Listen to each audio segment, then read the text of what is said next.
আমার ছাদে যে কটা গাছ আছে সবই কিন্তু এই পিঙ্ক পার্পেল, আর আমি তো অনেকবারই তোমাদেরকে কেটে দেখিয়েছি। তো আশা করি তোমরা বুঝতে পারছো এই গায়ের কালার পিঙ্ক আর কাটলে পার্পেল। তো শখের বসে তোমরা অনেক রকম ভ্যারাইটি ড্রাগন গাছ করতে পারো, যেমন হলুদ গায়ের কালার হবে, কাটলে ভিতরটা সাদা, আবার এরকম পিঙ্ক কালার গায়ের কালার ফলের, কাটলে ভিতরটা সাদা।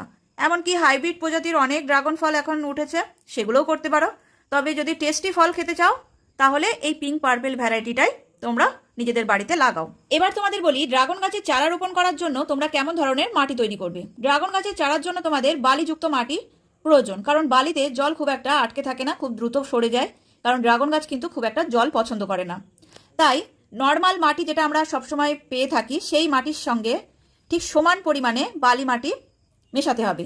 যদি নর্মালি সাদা বালি তোমরা না পাও, তাহলে এই যে পাকা বাড়ি তৈরি করার জন্য যে লাল বালি কিনতে পাওয়া যায়, সেই লাল বালিও কিন্তু মাটির সাথে মেশাতে পারো।